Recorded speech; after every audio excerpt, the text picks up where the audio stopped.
Halo semuanya, perkenalkan, nama saya Fania Maharani. Saya dari kelas 12 IPA 1. Dan di sini saya akan membahas mengenai siklus akuntansi pada perusahaan dagang. Nah, mari sama-sama kita simak penjelasannya sebagai berikut. Ada beberapa hal yang akan kita pelajari mengenai perusahaan dagang, yaitu definisi, karakteristik, serta tahapannya. Sebelum masuk ke penjelasan yang lebih detail, yang pertama kita harus tahu dulu posisi perusahaan dagang di dalam transaksi. Bisa kita lihat di sini, perusahaan dagang ini terletak di tengah-tengah antara produsen dan konsumen. Produsen adalah orang yang memproduksi barang dan jasa, sedangkan konsumen adalah orang yang menghabiskan barang dan jasa. Produsen ini adalah perusahaan, dan konsumen ini adalah kita ya. Mereka ini saling berinteraksi satu sama lain. Ada interaksi dengan produsen dan ada juga interaksi atau timbal balik dengan konsumen. Nah, pasti kita bertanya-tanya kan, apa sih itu perusahaan dagang? Di sini aku akan menjelaskan. Secara umum, perusahaan dagang merupakan perusahaan yang aktivitas utamanya membeli, menyimpan, dan menjual kembali barang dagang tanpa memberikan nilai tambah terhadapnya. Yang dimaksud nilai tambah berupa mengolah atau mengubah bentuk atau sifat barang sedemikian rupa sehingga memiliki nilai jual yang cukup tinggi. Lalu kita masuk ke karakteristik perusahaan dagang. Yang pertama, membeli barang dagang untuk dijual kembali. Yang kedua, pendapatan diperoleh dari transaksi penjualan dan pembelian. Yang ketiga, barang yang belum dijual disebut persediaan barang dagang dan termasuk ke dalam aset lancar. Yang keempat, barang yang dibeli tidak diproses terlebih dahulu. Yang kelima, biaya untuk memperoleh barang dagang dilaporkan sebagai harga pokok penjualan. Dan yang terakhir, produknya berwujud. Setelah itu, kita masuk ke tahap siklus akuntansi perusahaan dagang. Yang pertama, pencatatan, yang kedua, pengiktisaran, yang ketiga, pelaporan, dan yang terakhir, penutupan.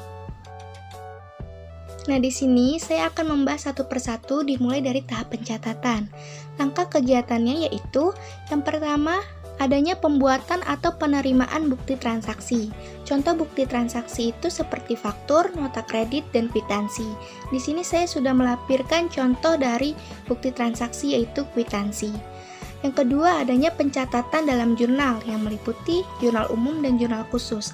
Di sini saya akan menjelaskan jurnal umum terlebih dahulu. Jurnal umum adalah jurnal yang mencatat seluruh transaksi keuangan yang timbul akibat kegiatan perdagangan seperti pembelian barang dagang, penjualan barang dagang, pengembalian barang dagang yang dijual atau dibeli, serta potongan atas penjualan atau pembelian. Di sini saya juga sudah melampirkan contoh dari jurnal umum. Nah, tadi kita sudah membahas tentang jurnal umum, sekarang kita akan membahas tentang jurnal khusus. Jurnal khusus merupakan jurnal yang dikelompokkan secara khusus sesuai dengan jenis transaksinya, terdiri atas jurnal pembelian, jurnal penjualan, jurnal penerimaan kas, dan jurnal pengeluaran kas. Jurnal pembelian adalah jurnal untuk mencatat transaksi pembelian barang dagang dan harta lainnya secara kredit. Jurnal penjualan adalah jurnal untuk mencatat transaksi semua penjualan barang dagangan secara kredit.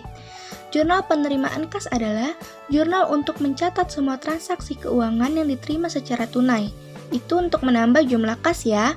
Serta yang terakhir, jurnal pengeluaran kas adalah jurnal yang digunakan untuk mencatat pengeluaran uang termasuk pembelian barang dagangan secara tunai dan pembayaran utang-utang.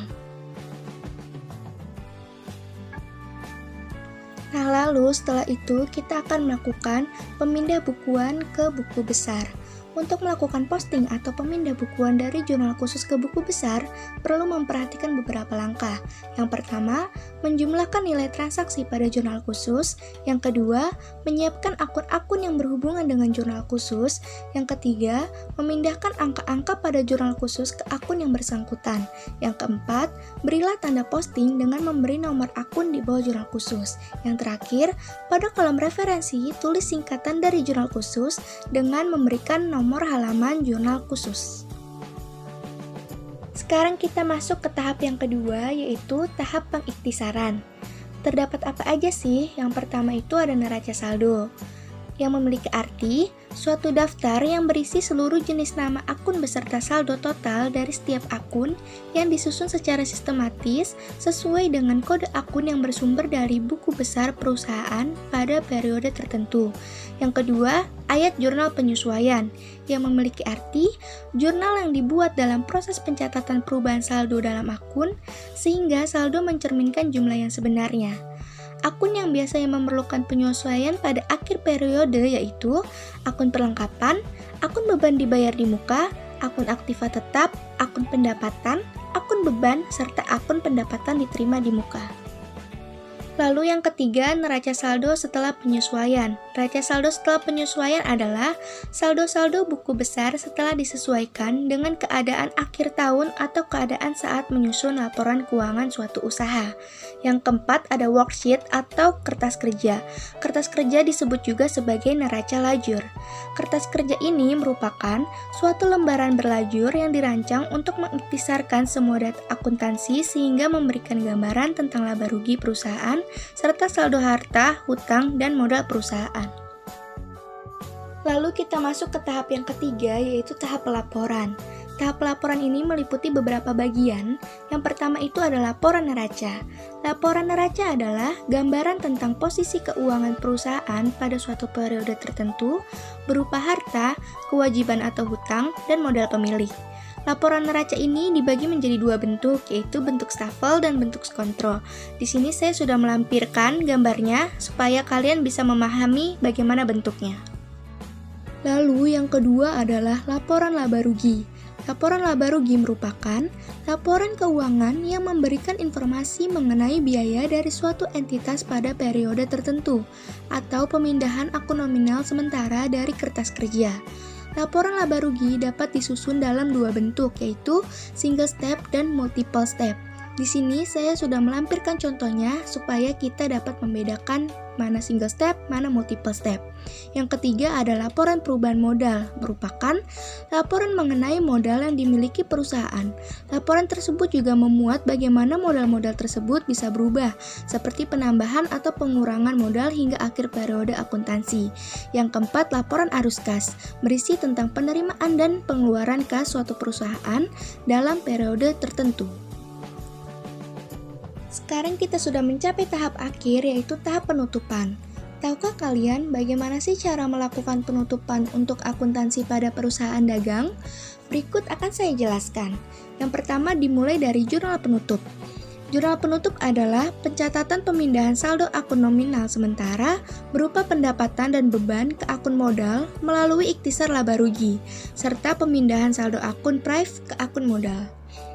Akun yang biasa perlu ditutup pada akhir periode yaitu akun pendapatan, akun beban, akun saldo laba rugi, serta akun prive. Yang kedua itu ada neraca saldo setelah penutupan. Neraca saldo setelah penutupan adalah neraca saldo yang disusun setelah akun nominal atau akun sementara ditutup atau dinolkan saldonya dengan cara membuat jurnal penutup. Isi dari neraca saldo itu apa aja sih?